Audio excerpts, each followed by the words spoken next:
Hello मेरे प्यारे साथियों, welcome to Target Study IQ. आज हमारा पॉलिटी एमसीक्यू का क्लास 3 चल रहा है। कल हमने बात किया था फीचर्स ऑफ इंडियन कॉन्स्टिट्यूशन की। आज हम बात करेंगे आर्टिकल्स, पार्ट एंड स्केड्यूल्स, मतलब अनुच्छेद, भाग और अनुसूची की। हम प्रतिदिन सीरियल वाइज जाएंगे, इसीलिए आप प्लीज़ इस चैनल को लाइक तथा सब्सक्राइब जरूर करें।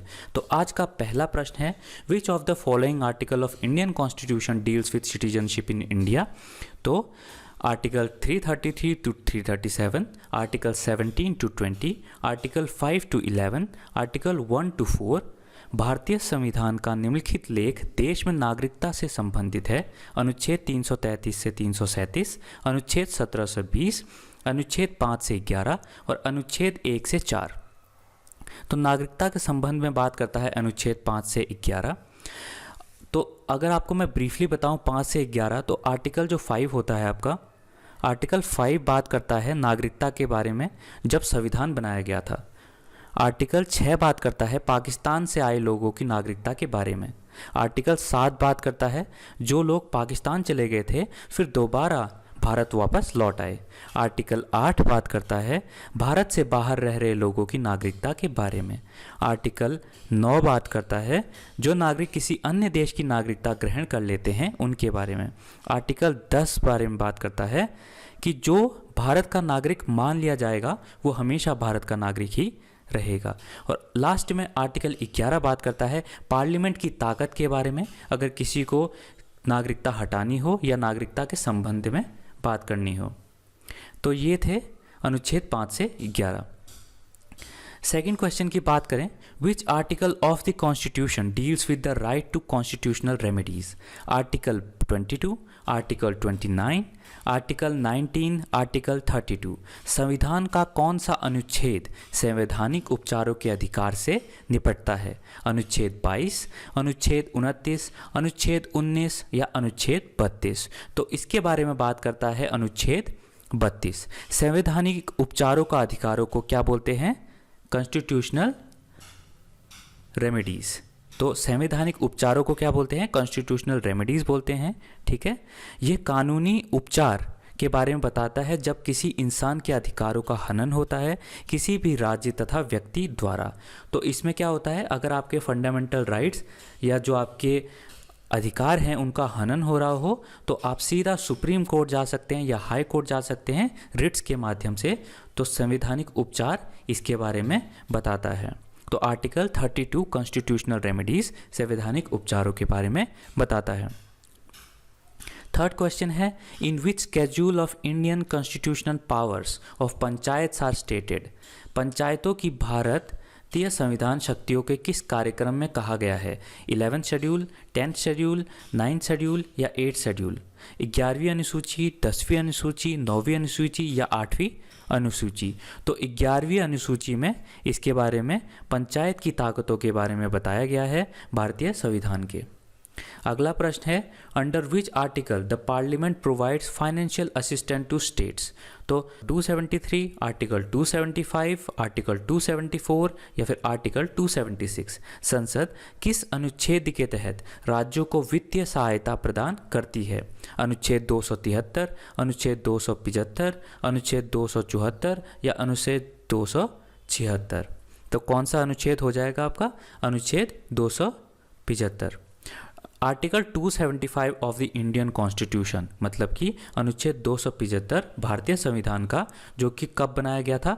1949 में बनाया गया था। वो क्या कहता है कि संसद कानून के हिसाब से जो आपका कंसोलिडेटेड फंड ऑफ इंडिया होता है, जो कि भारत का समेकित कोष होता है, उससे हर साल उन राज्यों को पैसा मुहैया करा सकता है जिसको उसकी ज़रूरत हो। तो article 275। Which article of the Indian Constitution provides for uniform civil code for the citizens? Article 42, article 44, article 46 या फिर आर्टिकल 48। भारतीय संविधान के किस अनुच्छेद में नागरिकों के लिए समान नागरिक संहिता का प्रावधान किया गया है? अनुच्छेद 42, अनुच्छेद 44, अनुच्छेद 46, अनुच्छेद 48। तो कौन सा दिया गया है? अनुच्छेद 44, यह राज्य निधि निदेशक तत्व के भीतर आता है, ठीक है, directive principle of state policy के अंडर आता है। यूनिफॉर्म सिविल कोड का मतलब क्या होता है कि हर नागरिक को न्याय देना और जाति या धर्म के आधार पर भेदभाव ना करना, तो आर्टिकल 44। फिर है 6th question, which article of the Indian constitution allows the centre to form new states? Article 3, article 4, article 5, article 6। तो कौन सा होता है? आर्टिकल 3। भारतीय संविधान का कौन सा अनुच्छेद केंद्र को नए राज्य बनाने की अनुमति देता है? तो अनुच्छेद 3 के भीतर यह ताकत है कि सदन नया राज्य गठित कर सकती है। अगला प्रश्न, Which article of the Indian Constitution is related with the protection of the interest of minorities? Article 29, Article 30, Article 31, Article 17।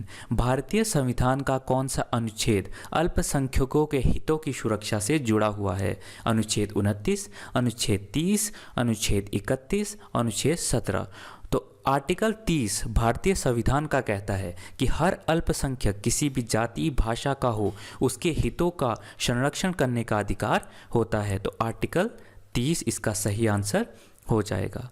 अगला प्रश्न है, under which article the supreme court extends advice to the president of India? Article 143, article 142, article 141, article 144। किस अनुच्छेद के तहत supreme court Bharat के राष्ट्रपति को सलाह देता है? अनुच्छेद 143, अनुच्छेद 142, अनुच्छेद 141, अनुच्छेद 144। तो अनुच्छेद 143 के तहत राष्ट्रपति को यह अधिकार होता है कि वो कानून संबंधी किसी भी प्रश्नों के हल के लिए सुप्रीम कोर्ट की मदद ले सकता है। 9th question, which of the following words was added into the preamble of the Constitution by the 42nd Amendment Act 1976? तो 42वें संशोधन अधिनियम 1976 द्वारा संविधान की प्रस्तावना में निम्नलिखित शब्द में से कौन सा जोड़ा गया था? स्वतंत्रता, धर्मनिरपेक्ष, समाजवादी या बिरादरी? तो कौन सा जोड़ा गया था? तो 3 शब्द जोड़े गए थे, 3 शब्द। उसमें से पहला था आपका सेक्युलर, मतलब कि धर्मनिरपेक्ष, सोशलिस्ट, समाजवादी और इंटीग्रिटी। तो ये 3 शब्द जो थे आपके संविधान संशोधन 1976 में प्रस्तावना के अंदर डाले गए थे। अगला प्रश्न है, during medieval India which kings first established local self government? Pandyas, Sangamas, Cholas, Mauryas. मध्य युगीन भारत के दौरान किन राजाओं ने पहली बार स्थानीय स्वशासन की स्थापना की थी? तो कौन हो जाएंगे? चोलाज हो जाएंगे। इसमें क्या होता है कि चोलाज को बोला जाता है लोकल सेल्फ गवर्नमेंट का जनक। यहाँ पर सरकार प्रशासन ना करके आपस में गांव वाले ही प्रशासन करते थे। लोकल सेल्फ गवर्नमेंट का मतलब ही होता है कि जो लोगों द्वारा किया जाता है प्रशासन। इसके बाद 11th क्वेश्चन की बात करते हैं, विच act created for the first time in India government of India? तो गवर्नमेंट ऑफ इंडिया के बारे में बताना है कि भारत में पहली बार कौन सा अधिनियम भारत सरकार बनाया गया था। तो अधिनियम भारत सरकार किसने बनाया था? 1833 का चार्टर अधिनियम, विनियमन अधिनियम 1733, भारत सरकार अधिनियम 1858, भारतीय परिषद अधिनियम। तो किसने बनाया था इनमें से? तो चार्टर एक्ट ऑफ 1833 ने बनाया था। चार्टर एक्ट ने पहली बार भारत सरकार बनाया जिसमें उन्होंने पूरे भारत पर प्रशासन करने की जिम्मेदारी ली। Lord William Bentinck, Lord William Bentinck, Lord William Bentinck पहले गवर्नर जनरल बने थे भारत के। अगला प्रश्न है, which act created for the first time the supreme court? पहले सुप्रीम कोर्ट के लिए कौन सा अधिनियम बनाया गया? चार्टर एक्ट 1853 का, विनियमन अधिनियम 1773 का, भारतीय परिषद अधिनियम या फिर 1833 का चार्टर अधिनियम। तो 12वें का प्रश्न का उत्तर कौन सा हो जाएगा? 1773 का विनियमन अधिनियम मतलब द रेगुलेटिंग एक्ट ऑफ 1773 ने सुप्रीम कोर्ट का गठन की मंजूरी दे दी, जो कि फोर्ट विलियम में बनाया गया। फोर्ट विलियम में बनाया गया जो कि कलकत्ता में था 1774 में। तो 1774 में बनाया गया और 1773 में उसको पास किया गया था बनाने के लिए।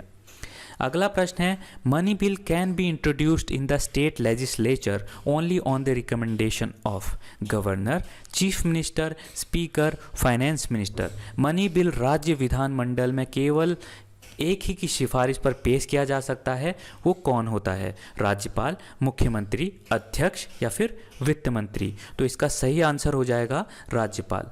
राज्यपाल की मंजूरी के बाद ही उसको पेश किया जा सकता है।